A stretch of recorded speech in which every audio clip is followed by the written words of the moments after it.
Good evening students. तो हम लोग अपना जो साइंस की क्लास चल रही है ना, तो उसमें देखिए, अब देखिए जैसे मैं कई संस्थानों से जुड़ा हुआ हूँ, है ना। मेरा अपना भी कॉलेज है, अपनी कोचिंग इंस्टीट्यूट भी है, और मैं एक पॉलिटेक्निक कॉलेज में पढ़ाता भी हूँ, ठीक है। अभी जो मेरा कंसर्न है, जो बोर्ड के बच्चे हैं उनकी तैयारी करवाना है, ठीक। साथ साथ कुछ बच्चे जो हमारे यहाँ तैयारी करते हैं कॉम्पिटिटिव एग्जाम की, वो भी हमसे जुड़े हुए हैं, तो उनको भी मैं फोकस करके चल रहा हूँ। इसमें ऐसा कुछ भी ऐसा नहीं जो किसी के काम का न हो, है ना।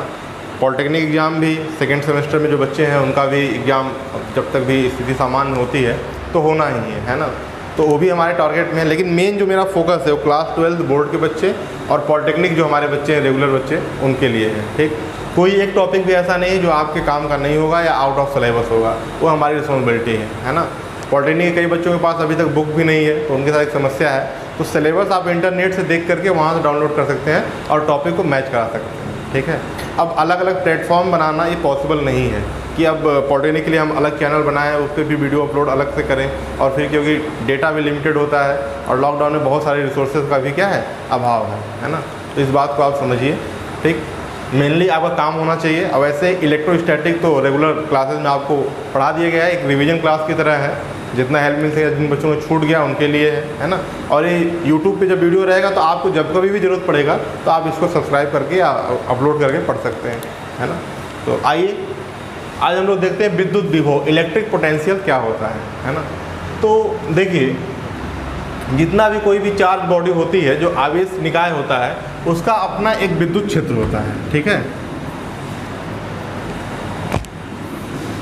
तो विद्युत विभव जो होता है किसी भी आवेश के निकायों के किसी एक विशेष बिंदु पर एक मान होता है। जैसे मान लीजिए एक आवेश है, ठीक है।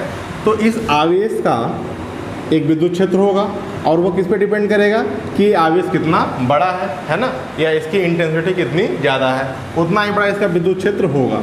अब इस आवेश के विद्युत क्षेत्र के अंदर किसी अन्य आवेश को लाने के लिए, ठीक है, और वह अन्य आवेश कैसा होना चाहिए, पॉजिटिव, है ना। किसी धनात्मक आवेश को इस आवेश के विद्युत क्षेत्र के अंदर लाने के लिए जो कार्य आपको करना पड़ता है, वही कार्य विद्युत विभव कहलाता है, इलेक्ट्रिक पोटेंशियल कहलाता है। विभव की परिभाषा आपने, है ना, अल्टरनेट करंट चैप्टर में भी पढ़ा होगा, प्रत्यावर्ती धारा में भी, कि एकांक आवेश को ले जाने में किया गया कार्य आपका विभव कहलाता है, ठीक है। तो वही सेम चीज़ यहाँ पर भी है, ठीक है। इस आवेश को जब आप किसी विद्युत क्षेत्र में लेकर के आएंगे, मूव कराएंगे, तो भाई अब ये तो प्लस चार्ज भी हो सकता है, माइनस चार्ज भी हो सकता है, तो इस पर कोई ना कोई फोर्स लगेगा, वो अट्रैक्शन भी हो सकता है, रिपल्सन भी हो सकता है। तो आपको कार्य करना पड़ेगा। जब कार्य करना पड़ेगा तो वही कार्य जो होगा इसमें एनर्जी के रूप में, यानी पोटेंशियल के रूप में क्या होता है, संचित होता है, ठीक। तो ये आपकी एक बेसिक डेफिनेशन हो गई, है ना। नोट कर लेंगे डेफिनेशन, है ना, हम यहाँ पे अभी नोट कर दे रहे हैं।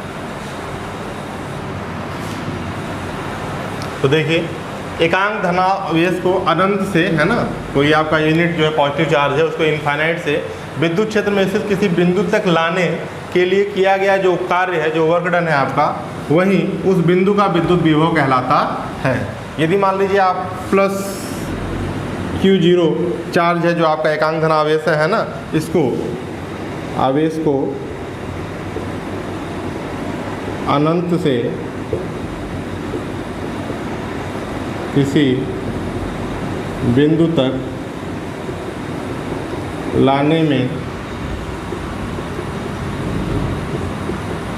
किया गया कार्य W हो, तो, है ना, अगर इसको जो प्लस Q आवेश था, इसको अनंत से किसी बिंदु तक लाने में किया गया कार्य क्या हो, W हो, वर्ग को हम W से रिप्रेजेंट करते हैं, तो विद्युत विभव क्या हो जाएगा, इलेक्ट्रिक पोटेंशियल, इसको हम किसे रिप्रेजेंट करते हैं, V से, है ना। विद्युत विभव V बराबर W अपॉन ये जो आवेश आपका होगा, है ना, W अपॉन Q, साइन लिखने की जरूरत नहीं है, ठीक। V equal to W upon Q0, ठीक। ये आपका फॉर्मूला होता है। अब यहाँ से देखिए यूनिट क्या हो जाएगा, तो वैसे तो विभव यूनिट वोल्ट होता है, लेकिन W को आप किससे लिख सकते हैं, कार्य की यूनिट, SI यूनिट क्या होती है, जूल, है ना, और आवेश का कूलाम। तो ये हो गया आपका जूल प्रति कूलाम, जिसे हम क्या कहते हैं, वोल्ट कहते हैं, J/C, इसी को क्या लिखा जाता है, वोल्ट। ठीक। बोल्ट एक साइंटिस्ट का नाम था, है ना। अल्टरनेट करंट वाला चैप्टर हमने आपको पढ़ाया था, जिन्होंने विद्युत विभव के बारे में बताया था। तो इनको रिस्पेक्ट देने के लिए, है ना, ठीक, हमने इसके यूनिट में क्या कर दिया, बोल्ट कर दिया। ठीक, इस तरीके से आप इसको निकाल लेंगे। अब देखिए यहाँ से अगर हम इसके बीमी सूत्र की बात करें तो W क्या है, आपका कार्य है ना। तो वर्क डन इक्वल टू क्या होता है, फोर्स इनटू डिस्प्लेसमेंट, है ना, बल गुणे विस्थापन। देखिए दोनों बाइलिंगुअल लिखना टफ होगा, है ना।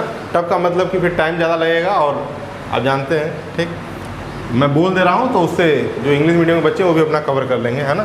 तो वर्क डन क्या हो जाएगा, फोर्स इनटू डिस्प्लेसमेंट। और देखिए फोर्स का डायमेंशनल फार्मूला क्या होता है, हमने भी कल फाइंड आउट किया था, mL/-2।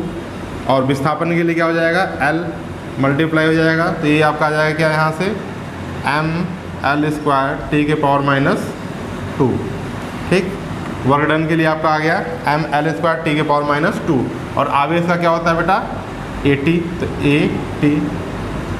अब देखिए ऊपर जाएगा तो ये आपका हो जाएगा फाइनली mL²T⁻³ A इनवर्स। ये आपका हो गया विद्युत विभव का बीमी सूत्र, है ना। तो एक छोटा सा कॉन्सेप्ट जिसको आप तैयार कर लेंगे, एग्जाम में शॉर्ट नोट के लिए भी आता है, और बाकी ये सारे क्वेश्चन कॉम्पिटिटिव एग्जाम में भी पूछे जाते हैं, है ना। तो ये सबके लिए इंपॉर्टेंट है, इसको आप नोट कर लीजिए। चलिए देखते हैं, आपके बोर्ड के पर्पज़ से काफ़ी इंपॉर्टेंट टॉपिक है। आवेशित कण के कारण किसी बिंदु पर विभव, है ना, electric potential at a point due to charge particle. ठीक, तो ये आपके बीटी के एग्जाम में और बाकी जो आपका बोर्ड का एग्जाम है दोनों में, है ना, हर साल लगभग प्रश्न आते हैं इससे। तो देखिए कोई एक चार्ज पार्टिकल है, ए इसका विद्युत क्षेत्र है ना, और एक धन चार्ज को हमको क्या करना है, इसमें बिंदु P तक लाना है। ठीक है ना, क्वेश्चन समझिएगा, क्या निकालना है आपको, आवेशित कण के कारण किसी बिंदु पर विभव, है ना। तो ये आवेशित कण है, इसके कारण इस बिंदु पर आपको बिंदु P पर विभव क्या करना है, फाइंड आउट करना है। ठीक है, इस पॉइंट पर हमें बिंदु विभव क्या करना है, फाइंड आउट करना है। विभव होता क्या है, तो जब हम किसी क्षेत्र में, है ना, किसी विद्युत क्षेत्र में अन्य किसी आवेश को ले आते हैं, तो एकांक आवेश को ले आने में जो किया गया हमारा कार्य होता है वही क्या होता है, विद्युत विभव होता है। तो चलिए हम +Q0 आवेश को +Q आवेश के क्षेत्र में ला रहे हैं। ठीक है ना। और ऐसा करते हुए मान लीजिए किसी टाइम जो है ना, यह पॉइंट A पर आपका +Q आवेश कहाँ पहुँचा है, पॉइंट A पर, जो +Q से कितनी दूरी पर है, x दूरी पर है। ठीक, इस डायग्राम से आपको चीज़ें स्पष्ट होनी चाहिए। इसको हम इस क्षेत्र में लाने का प्रयास कर रहे हैं, है ना। जब हम ला रहे हैं तो हमें कार्य करना पड़ेगा, और जो कार्य होगा वही विभव के रूप में संचित होगा, तो उसी को हम फाइंड आउट करने जा रहे हैं। ठीक, तो जब हम इसको लेकर आ रहे थे अनंत से, तो एक टाइम पर ये क्या है, बिंदु A पर पहुंचा है, जो बिंदु A जो है ना, इस आवेशित कण से x दूरी पर है। ठीक, तो देखिए ये भी प्लस चार्ज है, ये भी प्लस चार्ज है, तो इनके बीच में जो लगने वाला बल होगा क्या होगा, प्रतिकर्षण बल होगा। तो आप लिख लेंगे +Q के कारण, +Q के कारण यानी कि धन Q आवेश के कारण, धन Q0 आवेश पर लगने वाला प्रतिकर्षण बल,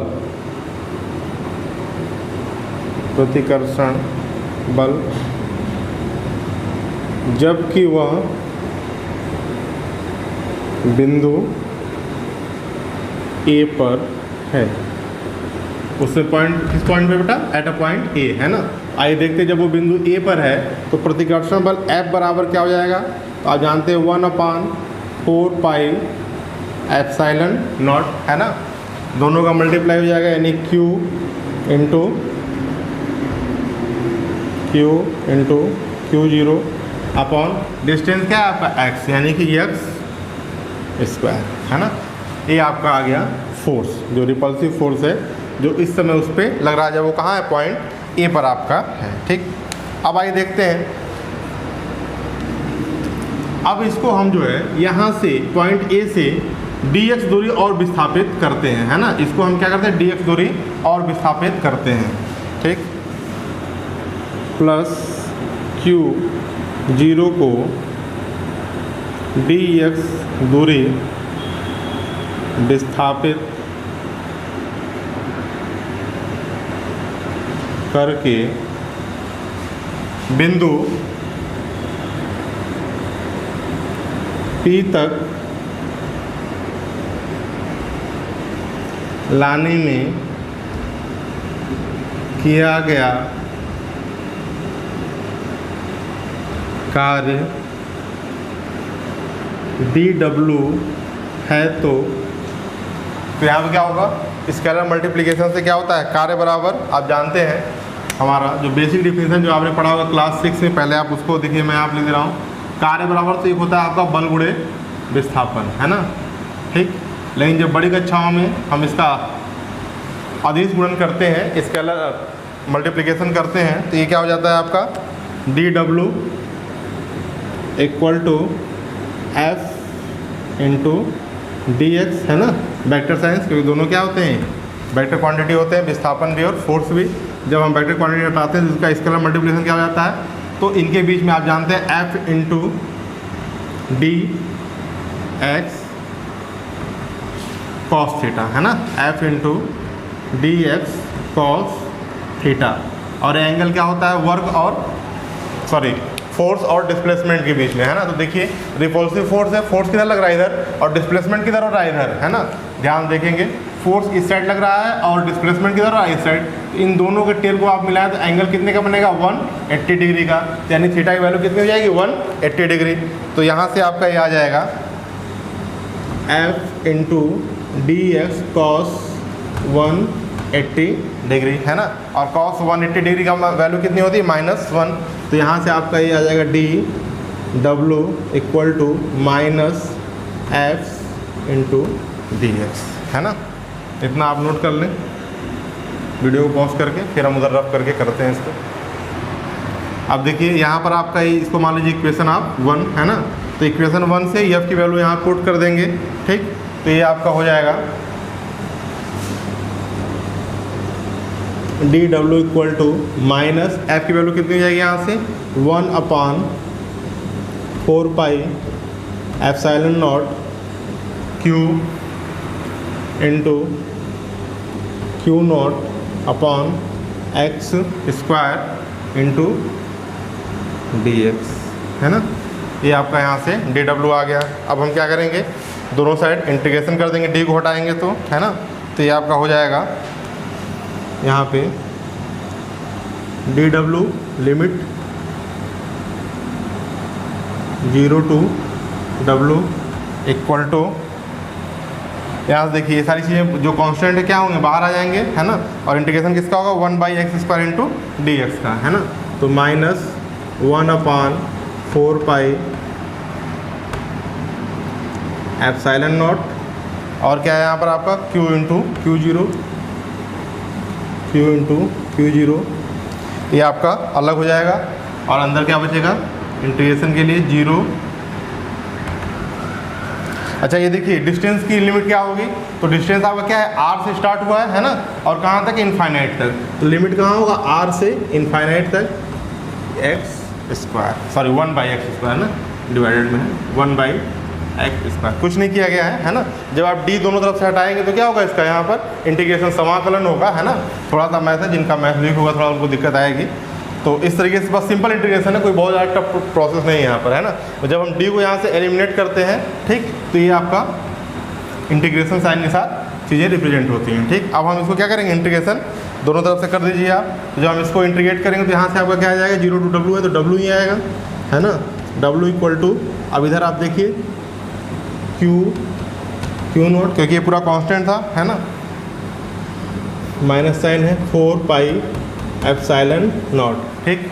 अब x² 1/x² का जब आप करेंगे तो ये क्या हो जाएगा, x के पावर -2 + 1, x के पावर -2 + 1, और नीचे क्या जाएगा आपका -2 + 1, और वैल्यू r to ∞, ठीक।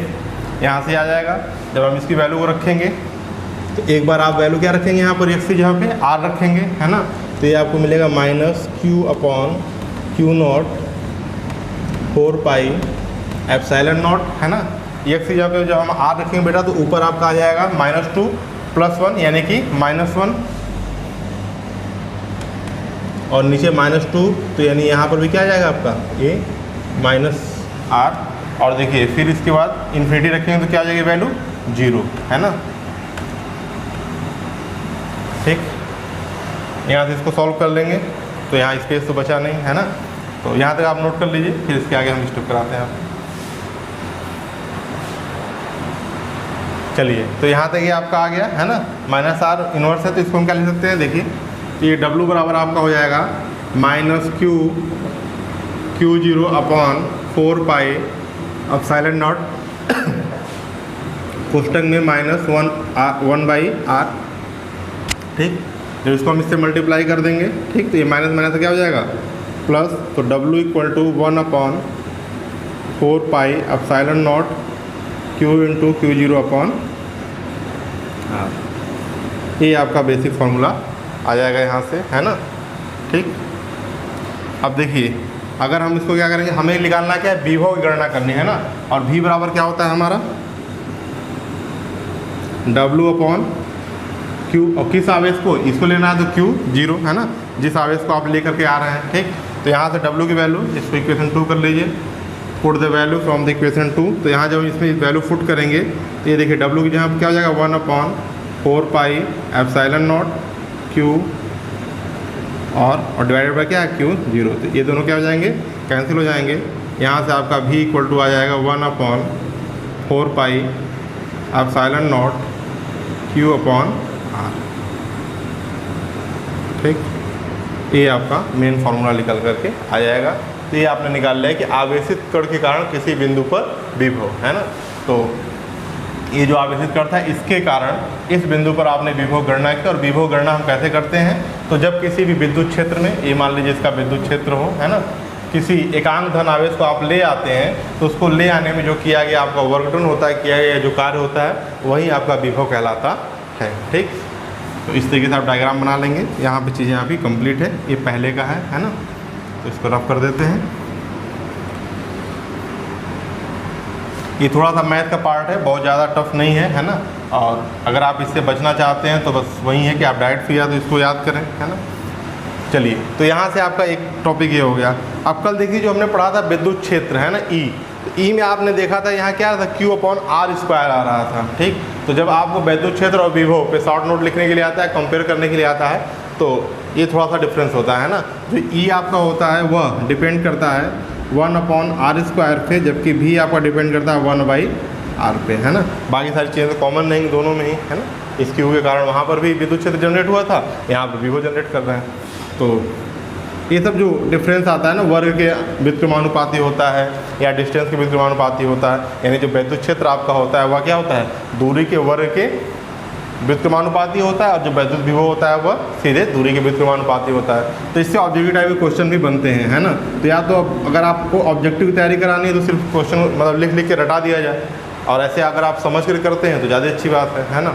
और जो बच्चे केवल कंपटीशन तैयारी कर रहे हैं तो वो क्या करें, वो पूरा ना नोट करें, जो चीज़ें आ रही हैं, जैसे देखिए कार्य बल विस्थापन, अगर आपने नहीं पढ़ा तो आपको ये भी भूल गया होगा, है ना। तो जो चीज़ें आपको लग रहा है कि नहीं, हाँ इस टाइप के क्वेश्चन बनते हैं, तो उसको आप एक बार देखते चलिए, और जो लास्ट में निकल के आ रहा है उसको आप नोट कर लीजिए, है ना। तो आपका भी काम पूरा हो जाएगा।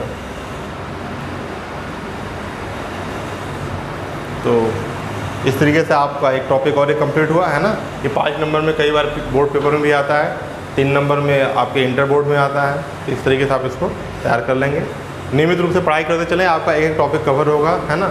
जिन बच्चों को कोई दिक्कत आ रही है कि सर ये चैप्टर कौन सा है, कहाँ से है, मैं बार बार बता चुका हूँ, फिर भी अगर आपको नहीं समझ में आ रहा है तो आप कॉल करके, है ना, कॉन्टैक्ट नंबर हमने पहले भी दे रखा है। अभी फ़ोन करने के लिए आपको 9990-867-687, है ना, इस नंबर पे कॉल करना होगा। और व्हाट्सअप नंबर तो जानते हैं आप 9450573439। ठीक, मैसेज कर दें, ज़्यादा बेटर होगा, फ़ोन रिसीव होना थोड़ा सा मुश्किल होता है। ठीक है, थैंक यू।